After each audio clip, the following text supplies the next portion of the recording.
El Consejo de Participación Ciudadana Transitorio abre una esperanza para la reforma institucional en un país donde el cruce de denuncias amenaza con una crisis política.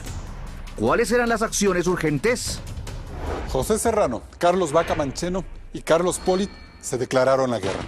Es una disputa librada a través de escuchas telefónicas, con informes de Contraloría dispuestos según el timing político e investigaciones fiscales de pronóstico reservado. La palabra corrupción se escucha por todas partes. Y en medio de toda esta bulla, hay un país que trata de fortalecer sus instituciones, alentado por el sí rotundo que recibió la consulta popular. En el programa de hoy analizaremos las consecuencias que tendrá este enfrentamiento de alto nivel y la forma en la que el Ecuador puede salir del atolladero. Usted está en Políticamente Correcto.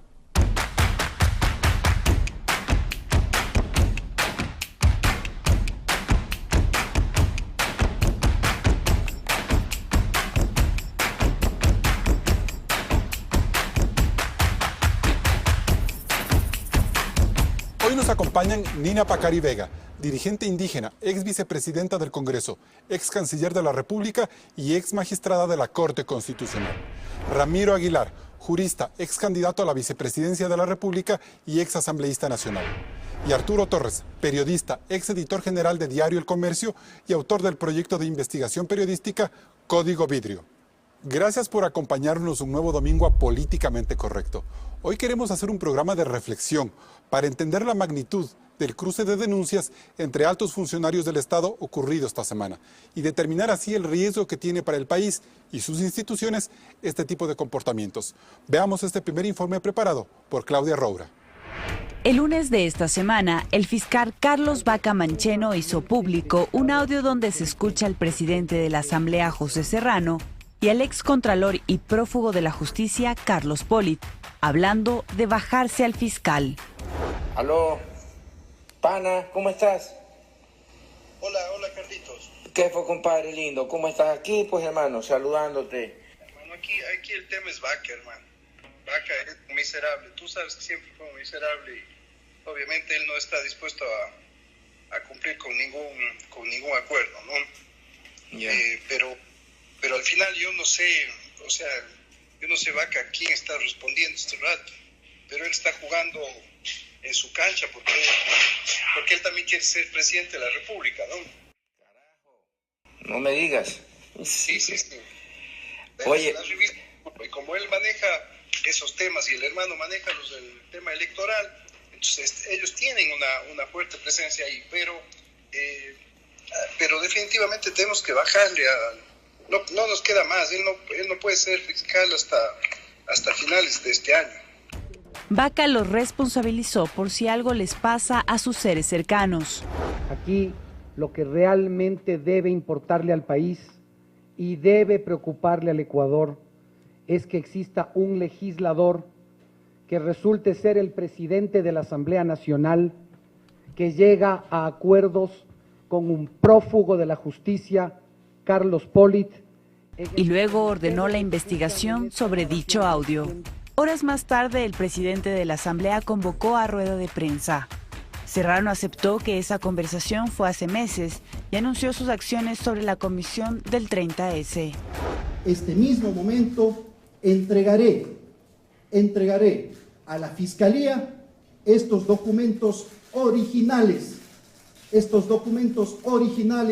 que llegaron a mi conocimiento en las últimas horas para que se determine su veracidad como originales y las responsabilidades que efectivamente establecen los mismos.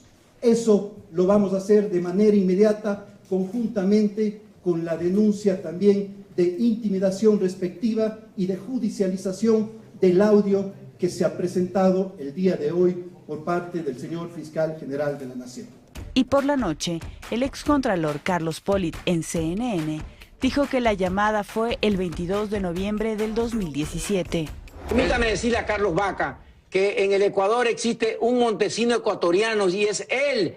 Él edita, graba, chupa los informes de los celulares. Lo cierto es que estas grabaciones develan que existen pactos entre ambos personajes y aún hay muchas cosas por aclarar. El fiscal Vaca deberá responder por las investigaciones que se llevan por el 30S. Y el presidente Serrano explicar por qué afirma que el fiscal fue elegido a dedo, por qué considera que es un hombre peligroso y por qué habla con un prófugo de la justicia. Bien, doctora Nina Pacari Vega, de todo lo que se han dicho esta semana, ¿qué explicaciones espera usted de José Serrano y de Carlos Vaca? Bueno, primero señalar que es impresentable desde todo punto de vista esta confrontación que más daría como si estuviesen peleando dos canallas. Y me parece que no está en el ámbito ni de la política ni de la institucionalidad, sino haciendo un mal uso. Lo que debería en todo caso, me parece, es que al tener canales regulares que están de por medio y ahora que está elegida el Consejo de Participación, tiene que tomar cartas en el asunto, me parece, porque es muy grave. Pero mientras eso ocurre, Serrano sigue o debe seguir en la Asamblea, Carlos Vaca en la Fiscalía y el señor Polit lanzando lodo con ventilador desde Miami. De hecho, hay canales, por ejemplo, en el caso del propio Congreso o Asamblea Legislativa, de hecho estarán las mayorías móviles o no, pero hay que seguir los canales y por otro lado, yo creo que hay una voz emergente ciudadana que está presionando y exigiendo y va a llegar a presionar. Ya lo han anunciado las organizaciones. Por lo tanto, hay canales en la propia Asamblea Legislativa, hay canales con el Consejo de Participación y yo creo que eso es oportuno al momento. Bien. Arturo Torres, quizás la única explicación que nos debemos como país es preguntarnos por qué estamos en manos de Carlos Polit, por qué él tiene tanto poder y capacidad de destrucción con estas denuncias. Gracias, Carlos. Bueno, la verdad es que Carlos Polit, hay que recordar que surge de una terna enviada por el anterior Congreso al entonces presidente Rafael Correa. Él lo designa. Él es el que lo designa a Carlos Polit. Eso es bien importante para lo que viene luego. Entonces, durante un lapso, él básicamente se acomoda políticamente porque antes era de Sociedad Patriótica y empieza a ver la cadena, estas dos reelecciones, ¿no?, en el Consejo de Participación. Con puntajes perfectos. ¿Qué sabemos? Que básicamente estaba integrado por personas afines al oficialismo. Eso es un hecho. Entonces vemos que el Contralor también entró en esa lógica de ser el paraguas de todo lo que ocurría en el gobierno de Rafael Correa para proteger evidentemente intereses de las cabezas de funcionarios importantes que nunca salieron a la luz. Pero luego de 10 años de haberse mantenido todo eso bajo secreto, bajo todo el tipo de concertación interna, termina él lanzando todo desde Miami. ¿Qué pasó ahí? ¿Qué pudo haber pasado? Claro, a mí me parece que básicamente Polit se queda solo y empieza como un franco tirador a disparar todo lo que tiene, todo lo que tenía guardado, todo lo que tenía en su congeladora, ¿no es cierto? Tenía una cantidad de información con la cual se ve que negociaba, ¿no es cierto? Que básicamente estaba... La supuesta ruptura de Moreno con Correa le desnuda a Polit, le hace que se quede huérfano, ¿solo? Bueno, yo creo que él era amigo de Dios y el diablo. Entonces, en esa lógica, básicamente él tenía mucha información y sin embargo eso se denota en la grabación. O sea, son muy amigos, son panas con Serrano. Entonces, esta lógica de estos pequeños caudillos que han surgido después de la salida de Correa es también una evidencia de lo que se viene, de lo que ha ocurrido luego de los 10 años de la Revolución Ciudadana. Ya, y en ese sentido, sí. Pero ahí vale puntualizar una cuestión que me parece importante. El centro, el punto, es la falta de independencia de poderes. Entonces, al haber falta de independencia de poderes y ser una especie de camarilla, se produce lo que se está dando al momento, lo que estamos viendo. Pero el tema central, que es grave para el país, ha sido la falta de independencia de poderes, creo. Y en ese sentido, doctor Aguilar, el martes en la Asamblea supuestamente se puede tratar el caso de Serrano. ¿Usted cree que él va a estar cómodo, protegido en la Asamblea? El discurso del presidente Serrano ha sido que no pueden desestabilizar el país por unas denuncias que incluso fueron obtenidas de forma cuestionable por parte del fiscal. Es que yo creo que esto tiene una lectura metapolítica, me explico. O sea, no podemos quedarnos en una interpretación de lo que dice la doctora Pacari, es decir, un poco este enfrentamiento canallesco que envilece la política nacional, sino que hay que darle una lectura mayor. A ver, ¿cuál es la lectura mayor? ¿Serrano se vuelve o no imprescindible para Moreno en el resto del gobierno? ¿Usted qué cree? si la mayoría la controla Serrano, es imprescindible. Pues, o sea, lo que vamos a ver ahora es si Serrano no deja de ser presidente de la Asamblea, Serrano tiene poder sobre Moreno y poder sobre los asambleístas de país. ¿Ya? Entonces él pondrá las reglas. Pero bueno, se entiende que Alianza País blindó a Serrano, le dio un apoyo, incluso le da la espalda al fiscal, que es como notable ese punto. Sí, pero es que el fiscal en esto, y lo dice el propio Serrano, en una interpretación que hay que hacer de lo que dices, el fiscal en teoría no responde a nadie. Eso tiene doble lectura. Tiene una lectura de antes sí respondía y ahora no, o tiene una lectura de que el fiscal está haciendo su propio juego.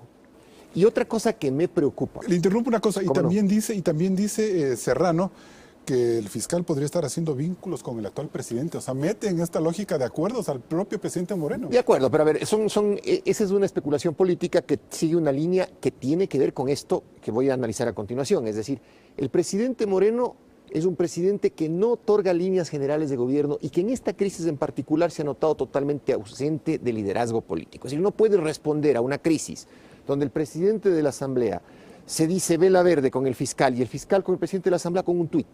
Me explico. Es decir, el liderazgo político de un presidente, sobre todo tomando en cuenta que el presidente de la Asamblea no es su opositor en teoría, sino que es el jefe de su bancada legislativa. Pero el gobierno alegará la independencia de funciones, el hecho de que la justicia trabaje. Pues, de acuerdo, doctor. pero es que aquí en la relación ejecutivo-legislativo hay un tema de gobernabilidad, pues. O sea, no puede el presidente de la Asamblea declararse señor de la guerra, como acaba de mencionar Arturo, y ponerle unos hitos de gobernabilidad al presidente Moreno, porque entonces colapsa la actividad de gobierno.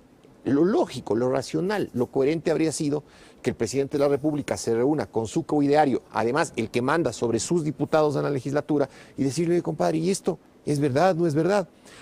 Y Vaca, aparentemente, a través del texto del audio, Vaca tiene sus propios canales para llegar a Moreno, pero en términos políticos, que son su hermano, que trabaja en el contencioso electoral, Diego Guzmán, y su cercanía con Julio Bueno y su cercanía con Rosángela Dun. Entonces vemos que hasta hace poco la pareja superpoderosa en torno al presidente de la República era Mangas de Espinosa. Estos por alguna razón quedan desplazados, conserva a Espinosa el cargo, y asumen esta posición llamémosle, los válidos del presidente, Adún y Bueno, y a través de Adún y Bueno, estos personajes menores. ¿A dónde quiero llegar con esto? A la final del día, por eso quería una metalectura política. Es que si Serrano permanece en la Asamblea Nacional, el mensaje es claro. En la Asamblea manda a Serrano y Moreno tendrá que supeditarse a lo que Serrano diga y quiera. Y dentro de esta lógica de alianzas, ¿qué papel juega Pablo Celi, Arturo? Aparentemente él suena como el paladín de la justicia que está empezando a transparentar las cosas, pero también pudiera estarle dando un matiz político a todos los informes que está presentando, ocultando quizás este del 30 de septiembre para favorecer a Vaca, pero también sacando otra información que puede perjudicar, que ha perjudicado de hecho a Glass y a otras personas. Creo que en el caso del actual Contralor, él tiene que legitimarse a través de sus decisiones y de los controles de las auditorías que ha ido un poco sacando después de la salida del excontralor Pollitt. Entonces me parece que a ese nivel yo no sé, no tengo ninguna evidencia de que a qué intereses puede responder, porque en este juego de poder que se ha evidenciado básicamente en estas últimas semanas, en esta confrontación entre autoridades de control, vemos que es el producto de lo que yo decía, y concuerdo con Nina, en el sentido de que, a ver, las instituciones están sometidas en la lógica, siguiendo la lógica correísta, a las personas. No sirven a la comunidad ni a la sociedad. Arturo, me voy a un corte comercial. Volvemos en un instante para seguir este debate políticamente correcto. Varias de las principales autoridades del Estado están en la mira. Existe una desinstitucionalización en el Ecuador. Lo analizaremos luego del corte.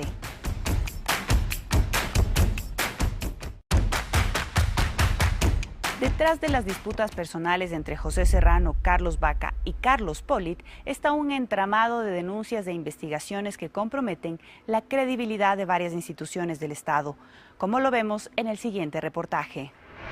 El presidente de la Asamblea, José Serrano, entregó a la Fiscalía de Pichincha un informe de la Contraloría sobre presuntas irregularidades cometidas por la Comisión Presidencial del 30S, integrada por Carlos Vaca.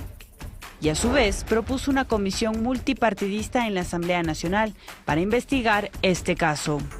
El excontralor Carlos Polit dice desde Miami que el informe que entregó Serrano es válido, pero el contralor subrogante Pablo Celi niega su existencia. Dentro de la misma fiscalía, Carlos Vaca también es investigado por este y otros casos. La fiscal subrogante Tania Moreno habla de 3 indagaciones en su contra. Vaca, en cambio, dispuso la investigación sobre el audio de la conversación entre Polit y Serrano, que lo golpea como autoridad legislativa. La Asamblea a su vez nombra al Consejo de Participación Ciudadana transitorio, que escogerá el reemplazo del contralor subrogante y evaluará al fiscal, e impulsará las investigaciones en lucha contra la corrupción para que la justicia actúe. Pero la Fiscalía tiene en sus manos una investigación sobre presuntas presiones del gobierno de Rafael Correa al Consejo de la Judicatura presidido por Gustavo Yalc sobre la administración de justicia. El presidente Moreno dijo que se recogerán todos estos elementos para tomar decisiones apegadas a la justicia. ¿Las instituciones del Ecuador podrán superar esta compleja red de denuncias e investigaciones? Bien, doctor Ramiro Aguilar, el caos, como se demuestra en este reportaje, es el mejor escenario para que nada cambie. ¿Cómo mira usted que todos estos funcionarios tengan la capacidad de autoneutralizarse y avanzar sin problemas en el transcurso del tiempo hasta que se cumplan sus cargos y sus periodos? Pero es que yo dudo que puedan autoneutralizarse. Es decir, en un esquema mafioso, corrupto mafioso, con un ente centralizado arriba, como era el gobierno de Rafael Correa, probablemente la neutralización funcionaba. Es decir, me guardo el informe de la Contraloría, me guardo la investigación previa, etc. Pero yo creo que hay una cosa que rompe en este momento este esquema de mafia y de política, de una política de cartel. Y es precisamente lo que acaba de hacer la Asamblea Nacional al designar el nuevo Consejo de Participación Ciudadana. Ahí hay una jugada interesante. Es una cosa interesantísima, porque lo primero que tiene que hacer el Consejo de Participación Ciudadana, lo primero, al tajo, porque no tiene mucho tiempo, es nombrar al Contralor, porque Celia está ahí subrogante, nombrar al Procurador, que además está vacante, y tiene que nombrar al fiscal, evaluarlo y nombrar al fiscal. Pero si, por ejemplo, si esta comisión evalúa al fiscal y lo saca de juego de alguna manera, no se puede decir que, claro, como esa comisión fue posicionada por Serrano, Serrano a su vez está influyendo en esa decisión. A ver, yo creo que la legitimidad que tiene Taita Luis Macas, la legitimidad que tiene el doctor Julio César Trujillo, la legitimidad que tienen los demás miembros del Consejo que han sido elegidos, que es no nacida de la elección, es nacida de su trayectoria de vida. Entonces, eso es lo que me da esperanzas. Yo creo que es un aire, un abrir ventanas, que se airee el país y que podamos Pero seguramente eso no será suficiente, porque vamos a tener, mientras tanto, a un fiscal que está investigando cosas de la justicia unas cosas de la fiscalía, la asamblea al fiscal, el fiscal al presidente de la asamblea. Esa maraña, ¿cuánto más puede resistir? Es que dependerá de cuál sea, ahí es donde vuelvo al tema de fondo, dependerá de cuál sea la fuerza de liderazgo político del presidente Moreno. O sea, no puede haber en el país un zafarrancho, no solamente un zafarrancho de inmoralidad, sino de caos político, sin que el presidente de la República tenga una capacidad de encauzar la discusión, lo que es político en político y lo que es judicial en judicial, y lo que es público en público. Otra cosa que quiero rescatar es esta capacidad que tienen los medios ahora de poder comenzar a sacar información ya libres de la mordaza. Entonces, hay que sopesar estas cosas, ¿no? Presionada por una ley de comunicación, ¿no es cierto? De acuerdo, pero hay que sopesar las cosas, sopesemos. Sí. Lo político debe ser político, me refiero a la relación Serrano-Moreno. Lo judicial tiene que ser judicial, me refiero a la relación Vaca con la fiscal subrogante Tania Moreno y con el Consejo de la Judicatura. Y lo público, lo que se debate, lo que este baño de verdad que necesita el país, es un ejercicio legítimo y fundamental de la libertad de expresión. Doctora Pacari. Yo creo que no hay que poner la mira solo esperando de un liderazgo individual. Yo creo que el hecho de estar presente, escogidos y que entrarán en funciones inmediatas el Consejo de Participación Ciudadana, va a llevar adelante un liderazgo colectivo para colocar cada uno en su lugar. Entonces me parece, por un lado es cierto, las vacantes, el de evaluarles a los que están en funciones, pero por otro lado no hay que dejar suelto al que así nomás se quede en cada uno de los organismos. Y en este caso la Asamblea Legislativa, como hay diversidad por más que uno y otro quieran controlar, creo que el pueblo está señalando el valor ético para que por lo menos deje de ser presidente de la Asamblea. ¿Usted cree que la forma en la que votó esta semana la Asamblea Nacional diciendo no me gusta Manuela Gallegos independientemente de su perfil, que me parece que es una funcionaria seria y todo lo demás, pero hay un juego de razonar esos votos, ¿no es cierto? Me parece que sí. ¿Eso quiere decir que un poco la opinión pública está presionando a la Asamblea de manera positiva? Yo creería que sí, y que de pronto pueda hacia adentro la Asamblea Legislativa decir, bueno, un presidente que se presta para hacer estas cuestiones y no está a la altura del mandato legislativo, ¿qué podemos hacer internamente?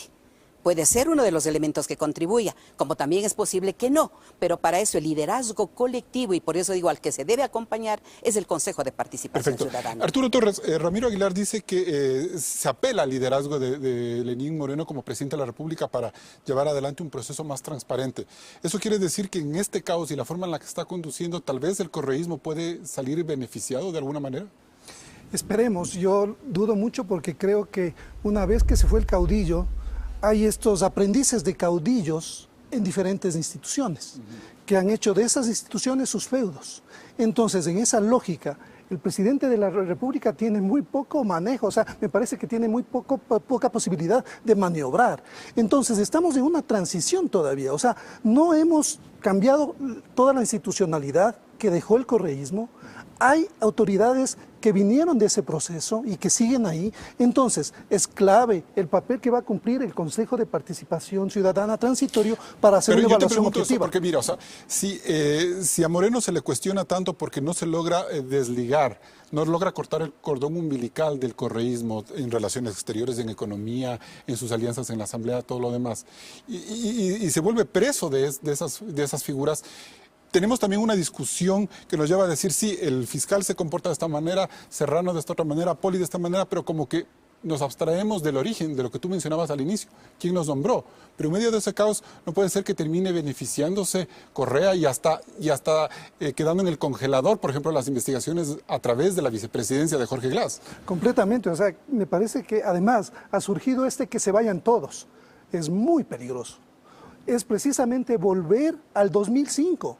A ese momento en el que, claro... Pero todo el mundo apoyó ese 2005, ¿Y qué es lo que tuvimos? ¿Nos equivocamos? Un caudillo... ¿Nos equivocamos ahí? Nos equivocamos completamente, que concentró todo el poder.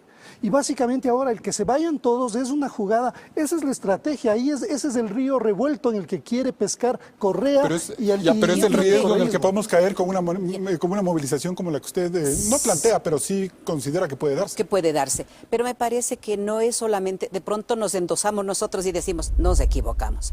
Yo creo que de por medio está del gobernante y todos sus acólitos que no cumplieron con el mandato constitucional, que se fueron por otros andariveles sin cumplir lo que dice la Constitución, al convertirse en autoritarios y, por cierto, perseguir y una serie de acciones que todos conocemos. Entonces me parece que hay que identificar al culpable porque si no, siempre decimos, el pueblo se ha equivocado, nosotros nos equivocamos, cuando son traidores de por medio a lo que ha sido la agenda. Y ahí está la Constitución, por decirlo menos. Entonces, a mí me parece que ahí le neutralizaría un poco, porque si no nos hemos equivocado y cuando volvemos nosotros a elegir de modo correcto. Cuando el hecho es que hay una traición de quien ofertó una cuestión y en su mandato hizo otra cosa. Ahora, el problema solamente quería acotar, es que básicamente se creó toda una superestructura legal, institucional, que básicamente apuntala a ese modelo concentrador. Entonces,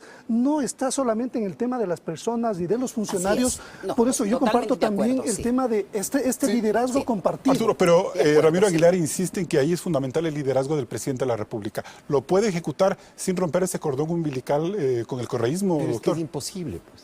Es que es imposible. O sea, si usted tiene un equipo económico que todavía está vinculado al correísmo, y personalmente le digo, a mí me preocupa la política, pero también me preocupa la economía. La diplomacia. Diga, el Servicio Exterior ecuatoriano, el apoyo que la vicepresidente Vicuña ha dado al gobierno de Maduro es impresentable, vergonzoso. casi de la estatura intelectual del propio Maduro, o sea, casi como que la señora Vicuña y el señor Maduro conversan y se entienden, pero no políticamente, sino que en la misma frecuencia de onda cerebral. Esa es una cosa terrible. Y que el presidente de la República siga abstraído, no diga nada. Oye, o sea, ¿te parece bien que en Venezuela pase lo que está pasando, presidente Moreno? ¿Te parece perfecto eso?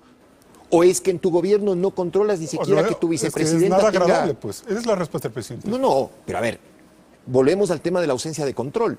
¿Quién debería pronunciarse sobre los temas internacionales en el Ecuador? La ministra de Relaciones Exteriores, bajo directrices del presidente de la República. En el caso del Ejecutivo, pero en el caso ya de estos temas judiciales y de la Asamblea, correcto. Van a decir que estamos creando un caudillo o pidiendo un caudillo. No, es que no es de eso. Es que el Ecuador va siempre del negro al blanco. Hay un escenario intermedio, equilibrado, donde el presidente de la República está para dar soluciones políticas y para dar directrices políticas. Yo les invito a ustedes a que, como periodistas, pregunten a cualquiera de los ministros de Estado, a cualquiera, y le pregunten, oiga, ¿usted recibe directrices del presidente de la República respecto de los grandes objetivos nacionales? ¿O es que usted buenamente hace lo que buenamente intenta y puede en su ministerio porque el presidente le invita a comer, a reírse, a contar chistes? No se trata aquí de recuperar el caudillismo. Pero caramba, el presidente de la República es el líder político nato del país. Perfecto. Nos vamos a un nuevo corte comercial. Luego del corte analizaremos a los integrantes del Consejo de Participación Transitorio y las acciones urgentes que deberá enfrentar. No se desconecte.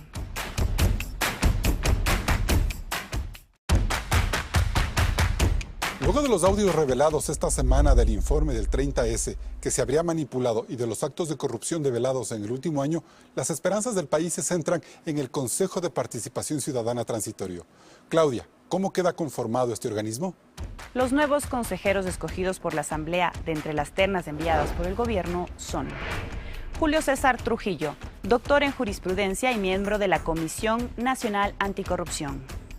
Luis Macas, dirigente indígena, primer diputado indígena y ex candidato a la presidencia.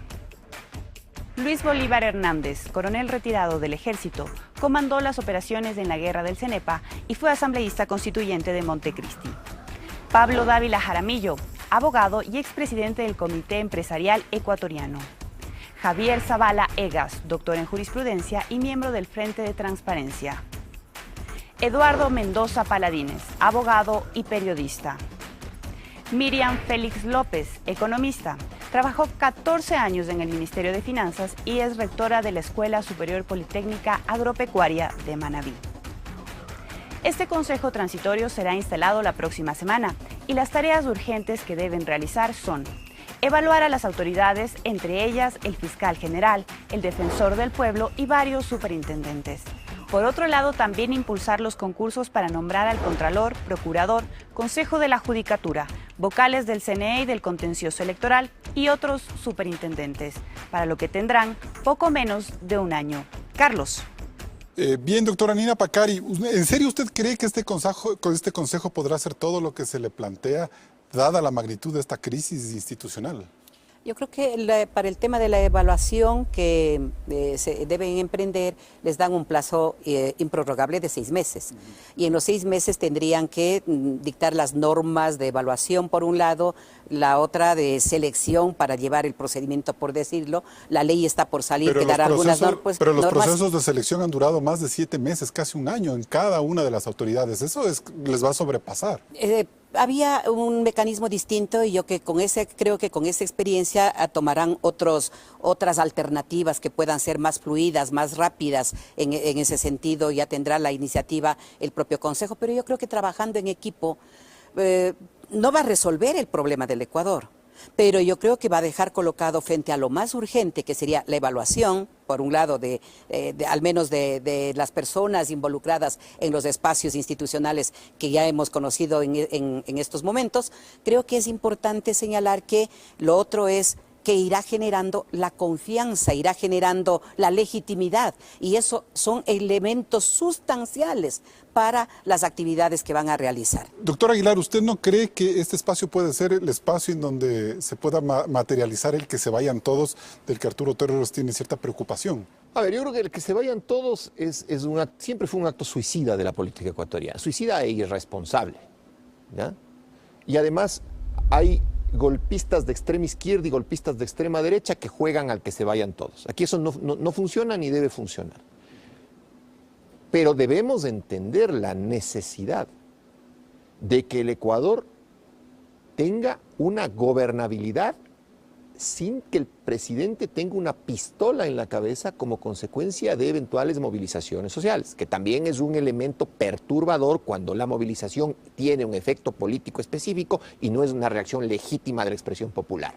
Bueno, y también cómo los gobernantes la reciban. Correcto, si se abren, pero a mí me preocupa que en esta orfandad del liderazgo del presidente Moreno se plantee, ¿no es cierto?, se plantee un juego de decisiones de un día decido esto porque me reúno con los empresarios, otro día decido lo contrario porque me reúno con los gremios. O sea, finalmente es el presidente quien debe diseñar las políticas públicas, así está además la Constitución, y las políticas públicas someterse a debate y socialización entre todos los actores involucrados. Pero no pueden los actores los que les deben las políticas públicas al presidente, que es algo que es lo que está pasando.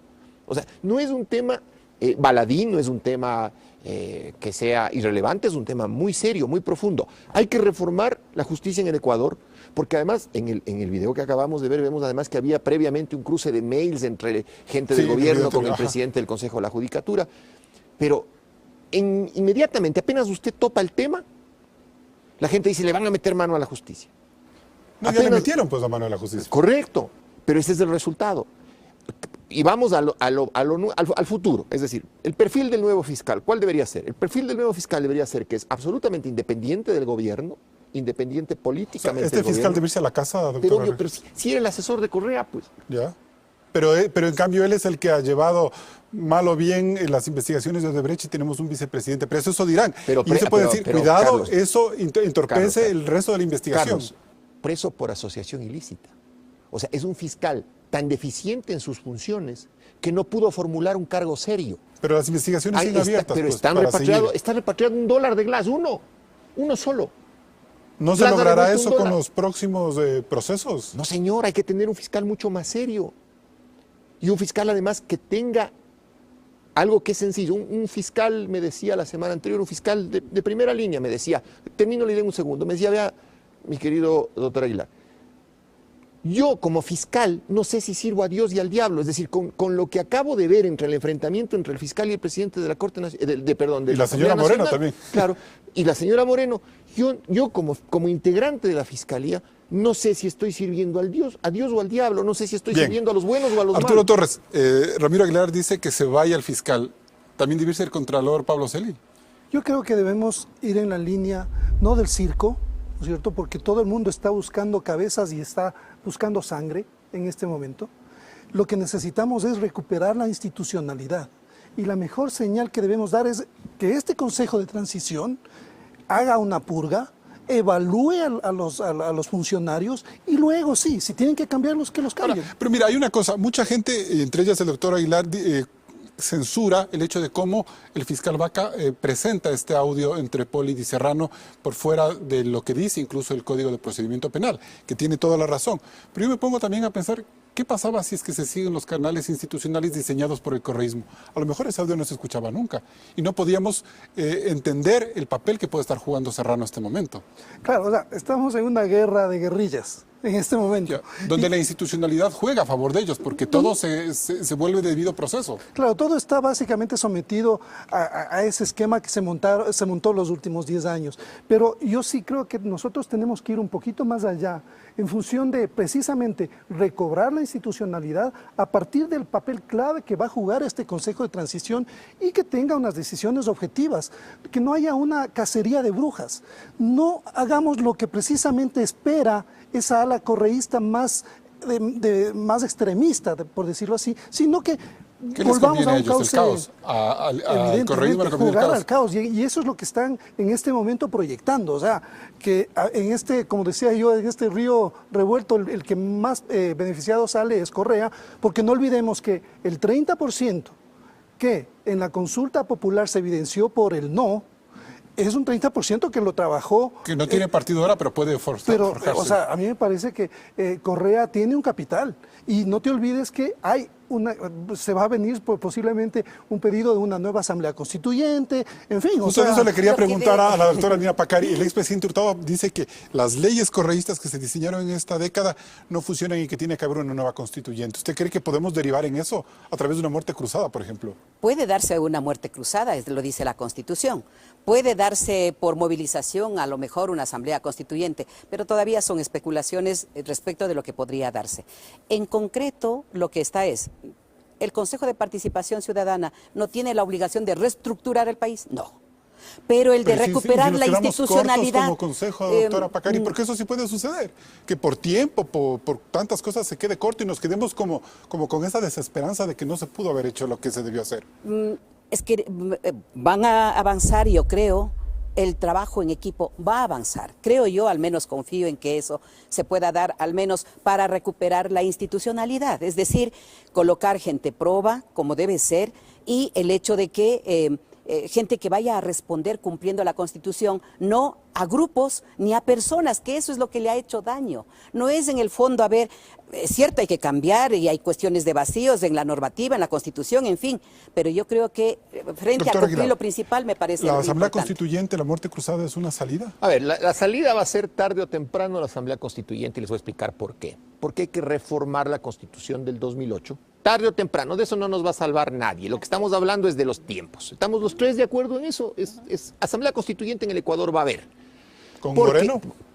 Yo creo que con Moreno. Y le voy a decir además por qué. Si Moreno pierde la pelea política con Serrano, él pierde el control del Congreso. Automáticamente. Y entonces va a haber un escenario de ingobernabilidad que tiene que ser suplido, sustituido, remediado, curado, con una convocatoria a Asamblea Constituyente, además, donde el proceso electoral para la designación de los asambleístas ya no sea el que fue cuestionado el 2017. ¿Ya? Entonces, eso es irremediable. El tema son los tiempos. ¿Y por qué es irremediable? Porque hay que cambiar la estructura del Estado y según la propia Constitución del 2008, eso no se puede hacer sino a través de vía Asamblea Constituyente. Nos vamos a un nuevo corte comercial. Sigue el debate en Políticamente Correcto. Sus comentarios y opiniones son importantes. Escríbanos en Twitter a la cuenta @políticacorrecta y en Facebook en la cuenta oficial de Coavisa. Regresamos con más de este debate.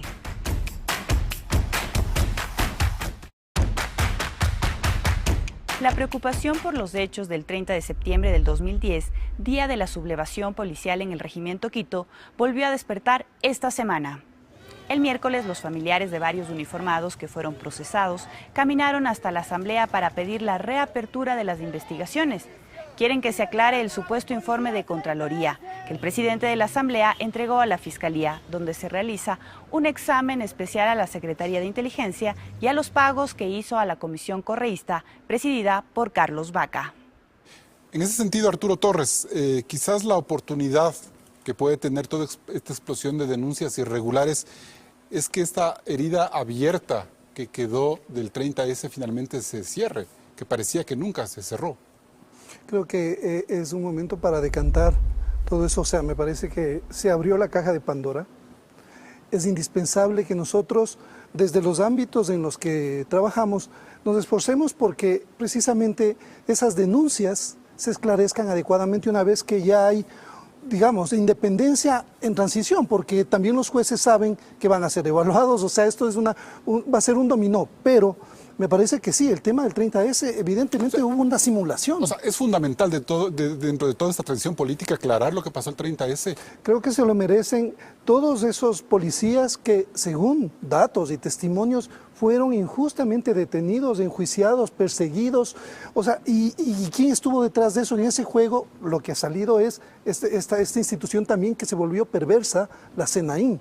No olvidemos eso, o sea, Y nadie está hablando de la SENAIN. Se fue Romy Vallejo y no estamos exigiendo cuentas de realmente lo que esa SENAIN hizo. Porque nos hemos concentrado en los personajes, en las personas. ¿Y qué pasó con esa institución que se volvió de espionaje político? Entonces esas cosas creo que son las que tenemos que ir decantando y procesando adecuadamente. Doctora Nina Pacari, ¿pero qué resultado puede obtenerse en beneficio del país y en beneficio de la gente del 30S cuando tenemos a un José Serrano desde la Asamblea, A Vaca desde la Fiscalía, a Rosana Alvarado desde el Ministerio de Justicia, a Gustavo Yal desde la Judicatura, que todos ellos fueron protagonistas en los hechos del 30 de septiembre. ¿Van a querer ellos autoinvestigarse o permitir que haya autoinvestigaciones?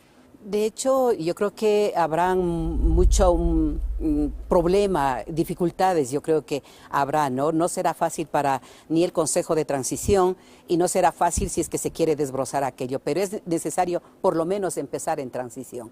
Yo creo que para todos los, o la mayoría de los ecuatorianos, no estuvo nunca claro el hecho del 30S visto como una secuestro, ¿no?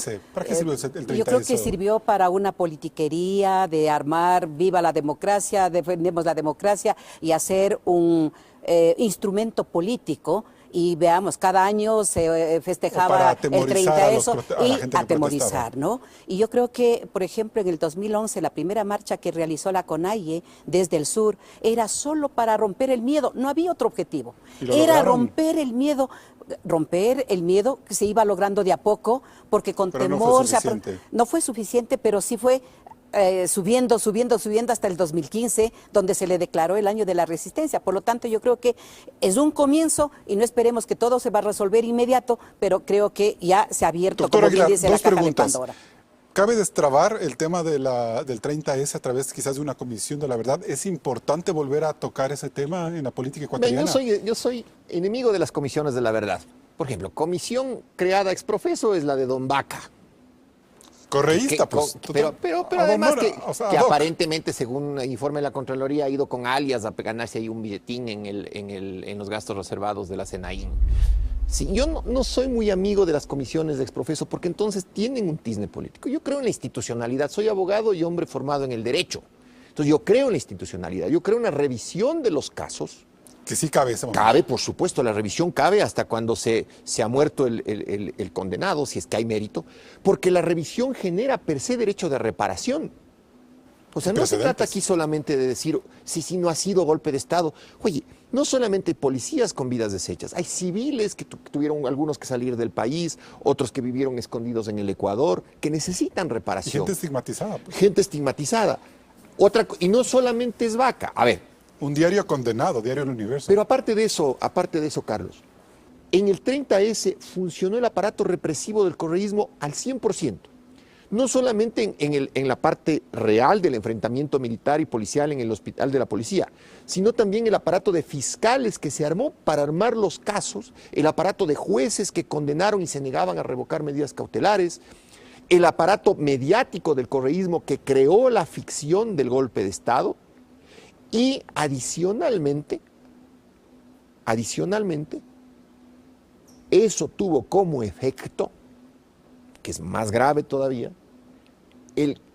como dice la doctora Pacari, el coaccionar, el quebrar la voluntad de las organizaciones sociales. Atemorizar a la gente. Quebrar la voluntad, que solamente se levantó en el momento en el que se discutió la ley. Usted no cree en las comisiones, pero sí cree en la posibilidad de que Moreno haga un indulto general a quienes todavía están detenidos o pagan. Pero indultos Moreno está debiendo varios, entre ellos los de mi amigo Pepe Acacho. ¿Le han indultado al Pepe, doña No, hasta hoy no. Mi amigo Pepe, que es el hombre más sano, tranquilo, acusado infamemente de terrorismo y después le cambian la acusación. Pero bueno, este es un momento como para volverle a hacer esa petición. Y hay varios dirigentes indígenas presos, así como hay policías. O sea, no solamente es el 30S, es el aparato represivo judicial del correísmo. Y no se está evaluando la trascendencia de esa SENAIN, si no se le cambió de figura. Además, la SENAIN debió haber trabajado no persiguiendo políticos, no hurgando si el político tiene relaciones sentimentales, matrimoniales o extramatrimoniales. Tenía que haber trabajado en San Lorenzo, tenía que haberle dicho al presidente de la República y los aparatos de seguridad del Estado, oigan, en San Lorenzo se está preparando un atentado. ¿Qué dijo la SENAIN? Nada. Cuando no hay un solo morador de San Lorenzo que haya estado en su casa esa noche a las 12:30 de la noche porque alguien les avisó. ¿Caben los indultos, Arturo Torres? ¿Cabe un indulto general? Creo que es un tema que hay que revisar, ¿no es cierto? Me parece que... Pero con Yalca a la cabeza, con Rosana Alvarado a la cabeza, con Vaca a la cabeza. Creo que la línea es continuar lo que se decidió en la consulta popular. el Consejo de Participación Transitorio tiene que evaluar eso y luego dar paso a las decisiones que se tengan que dar, que salgan los que no han funcionado, los que solamente se han movido en función de intereses políticos y personales, los que no han tenido un perfil técnico y jurídico en el caso de las autoridades de control. Me parece que eso es lo que tiene que evaluar el Consejo y nosotros creo que tenemos que seguir como sociedad en esa línea, sobre todo para, más allá de recuperar la confianza, ¿no es cierto? Porque el país necesita recuperar la confianza, salir de este periodo de trauma. O sea, hemos vivido un periodo traumático en el que se ha perseguido a tantas gentes, se ha deteriorado las instituciones con este tema, por ejemplo, de las comisiones ad hoc, que perforaron a las instituciones. Bueno, las comisiones han sido una tradición de este país, no solo de Correa. O sea, desde hace mucho tiempo. Entonces, me parece que es importante retomar ese camino en función de seguir lo que ya se decidió en la consulta popular. Creo que la consulta puso un inicio y creo que efectivamente con el Consejo de Participación por un lado, con el acompañamiento de la sociedad civil y la sociedad organizada, creo que hay que avanzar en esto, porque desde el poder donde están los mismos personajes de pronto puedan hacerle no viable, más difícil, creo que se podrá romper esas ataduras solo en la medida en que como pueblo reaccionemos para llevar adelante las decisiones del 4 de febrero. ¿No se está administrando bien los logros del 4 de febrero, doctor Aguilar? Es que no sé si Moreno los termine de comprender. O sea, ese es mi gran interrogante. No sé si Moreno termina de comprender el poder y la llave que le dio el pueblo ecuatoriano al decirle sí en la consulta popular, porque se están confundiendo dos cosas. El resultado de la consulta con la aceptación de Moreno, también con una manipulación de encuestas y de opinión. Son dos cosas distintas. Yo, por ejemplo, voté sí a todas las preguntas y soy crítico del gobierno de Moreno. Entonces hay que separar, pero también en ciertos medios privados que han sido, que ahora están también priorizando un poco ese desahogo del odio al correísmo, están tratando de juntar ambas cosas para despreciar la participación de Correa en la campaña por el no. Yo personalmente soy escéptico. Yo creo que la campaña por el no, si bien es un voto del correísmo, también es parte de que una campaña sobre una consulta popular es compleja. Así es. Mucha gente dice que la verdadera pregunta que mide la popularidad de Correa es la de los delitos sexuales, no porque eso lo defienda Correa, sino porque es el real voto duro. Obvio, o sea, nadie va a querer, salvo que habría claro. ¿Qué porcentaje tuvo? 26%. O sea, no hay 26% de ecuatorianos psicópatas, ¿no es cierto? Claro, así es. Bueno, pues vamos a un corte comercial y volvemos con las conclusiones.